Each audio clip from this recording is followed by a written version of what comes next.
Bismillahirrahmanirrahim. Assalamualaikum warahmatullahi wabarakatuh. Sobat-sobat, kita bersama lagi di channel saya dalam dakwah Islam pencerahan.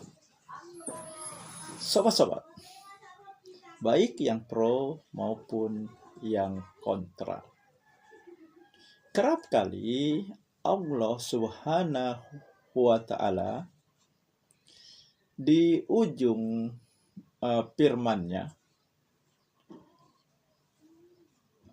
menyindir atau mengingatkan, afala yatafakkarun, afala yaqilun. Apakah kamu tidak berpikir? Apakah kamu tidak berakal? Itu yang kerap penutup dari firman Allah, sobat-sobat. Ya, artinya kita ini harus menggunakan akal dan pikiran dalam memahami ajaran Islam ini, dalam memahami agama ini, termasuk yang disampaikan siapapun atas nama agama, atas nama Islam. Nah, artinya juga kita harus bersikap kritis.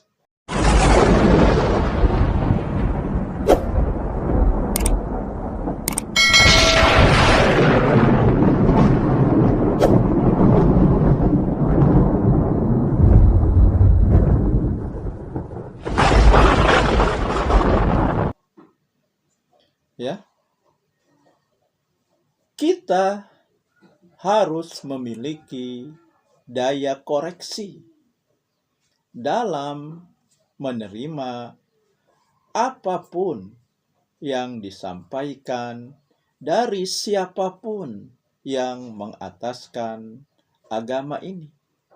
Ya, siapapun dia, kealimannya setinggi apapun, posisinya dimuliakan oleh manusia setinggi apapun, tetap kita harus menggunakan akal dan pikiran kita. Jangan menerima begitu saja. Ya. Nah, bagi orang yang taklid buta, akal pikirannya tidak difungsikan lagi. Ya, bagaimana mungkin mereka akan kritis, akan punya daya koreksi? Kenapa kita harus menggunakan akal dan pikiran kita? Ya, karena Islam ini sesuai dengan akal pikiran, sesuai dengan logika. Apa-apa yang tidak masuk logika, tidak masuk akal, yang disampaikan atas nama agama ini, maka itu bukan dari ajaran Islam. Kecuali hal-hal yang ditetapkan oleh Allah. Masalah-masalah gaib yang hanya Allah yang mengetahuinya dan disampaikan kepada kita. Misalnya masalah surga dan neraka. Bagi orang ateis ini tidak masuk akal, kan? Surga dan neraka ini. Begitu juga peristiwa-peristiwa yang dialami oleh Rasulullah. Misalnya peristiwa Isra Mi'raj yang hanya dilakukan, ya, yang hanya terjadi dalam satu malam. Itu kan tidak masuk akal. Tapi Allah sudah menginformasikan dalam firman-Nya. Lalu, yang mana yang tidak masuk akal, tetapi diyakini oleh banyak orang? Ya, bahkan menganggap itu ibadah, menganggap itu berpahala, itu bermanfaat, yaitu bertawasul kepada kuburan yang mereka anggap keramat, yang mereka anggap memiliki karomah, ya, kuburan orang-orang soleh, para wali. Nah, ini tidak masuk akal. Bagaimana masuk akal kalau orang yang sudah mati, siapapun dia, setinggi apapun ilmunya, dimuliakan oleh manusia ketika hidup, ketika dia sudah mati, dia tidak bisa berbuat apa-apa lagi. Dia juga sibuk, ya, di alam sana. Kita tidak tahu. Nah, jadi apakah masuk akal orang yang sudah mati, ya, kita bertawasul, kita berdoa, dan dia sebagai perantara agar doa kita disampaikan kepada Allah? Kan tidak masuk akal. Adakah Allah menginformasikan dalam firman-Nya bahwa kita boleh bertawasul kepada orang yang sudah mati?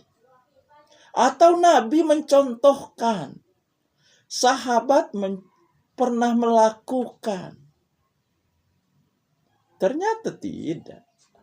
Nah, itulah gunanya, ya, kita menggunakan akal dan pikiran kita, sehingga kita bisa menghindari dari mengikuti hal-hal yang sebenarnya bukan ajaran Islam, hal yang dibuat-buat. Ya, Nabi mengingatkan, kullu bid'atin dolalah wa kullu dolalah finnar. Setiap yang baru sesat, dan setiap yang sesat di neraka. Nah, dan ya, sabda Nabi mengenai kullu bid'atin dolalah wa kullu dolalah finnar ini berulang kali ditanyakan kepada saya, sobat-sobat, oleh sang komandan Aswaj. Ya, tentu saja dengan diembel-embeli kata kasar, menyebut, ya, binatang yang, ya, binatang, dan disematkan kepada saya, sobat-sobat. Nah, ini kan contoh, sobat-sobat, orang yang tidak menggunakan akal pikirannya.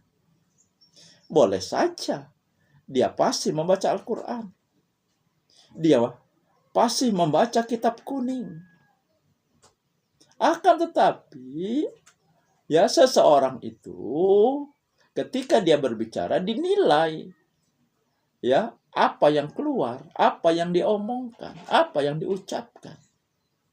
Jika seorang yang fasih membaca Al-Quran, mahir membaca kitab kuning, mengeluarkan kata-kata kasar, menyebut hewan yang tidak pantas disematkan kepada manusia, ya, kan dia tidak menggunakan akal pikirannya. Allah mengancam, Allah mengingatkan, neraka wail bagi pengumpat dan pencela. Nah, dan kata kulu dia permasalahkan. Karena bagi mereka, ya, kulu itu mereka artikan sebagian. Karena apa? Karena mereka rancu dalam memahami bid'ah. Dalam memahami yang baru, ibadah yang dibuat-buat, ya, yang dikatakan oleh Nabi sesat.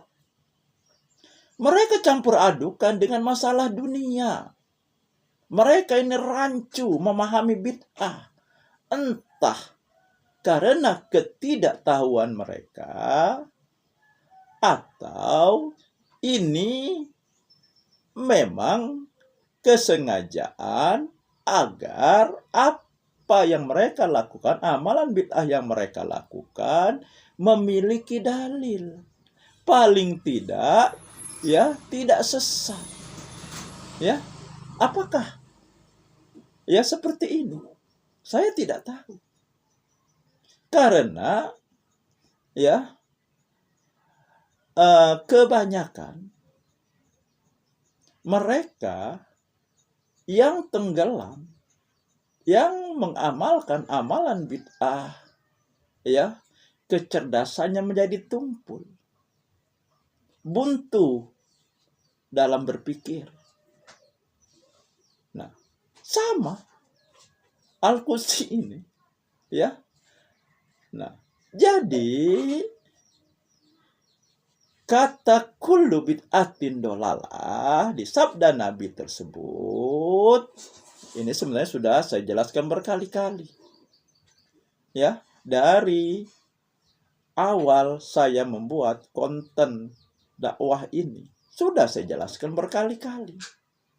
Tapi itulah, ya, kalau orang tidak menggunakan akal pikirannya, ya akhirnya seperti ini, ngeyel. Dan ya tentu saja Nabi ini berbicara khusus dalam masalah ibadah, bukan masalah dunia. Bukankah Nabi sudah mengatakan, ya, antum a'lamu bi umuri dunyakum. Masalah dunia kamu lebih tahu. Nah, jelas kan? Yang dimaksud kullu bid'atin dolalah oleh Nabi adalah dalam hal ibadah, bukan dalam hal yang lain, bukan dalam hal dunia. Karena dunia ini terus berkembang. Dunia ini tidak berhenti kecuali kiamat datang. Nah, karena dunia dipengaruhi oleh iptek, ilmu pengetahuan dan teknologi. Sehingga, ya, apa yang di zaman Nabi tidak ada, sekarang ada. Karena, ya, sesuai dengan perkembangan ilmu pengetahuan dan teknologi. Kalau, ya, misalnya mic sudah ada di zaman Nabi, speaker sudah ada di zaman Nabi, pasti digunakan. Ya, pasti digunakan kalau zaman itu sudah ada. Tapi ketika itu teknologinya belum ada. Pengetahuan manusia belum sampai, ya, pada membuat mic atau speaker atau internet. Ya. Nah, ini kan rancu. Kalau mereka mau menggunakan akal pikirannya, ya, seharusnya kan mereka bisa memisahkan. Tetapi kan, ya, akhirnya mereka rancu. Dicampur adukkan antara masalah ibadah dengan masalah dunia. Entah memang ketidaktahuan atau kesengajaan. Ini pertanyaannya. Yang bisa menjawab tentu saja mereka yang bersangkutan. Nah, jadi sobat-sobat, sangat urgen, sangat penting untuk menggunakan akal pikiran kita dalam memahami agama ini. Demikian sobat-sobat, semoga ini menginspirasi dan mencerahkan. Nasrum minallahi wa fatun qarib. Wassalamualaikum warahmatullahi wabarakatuh.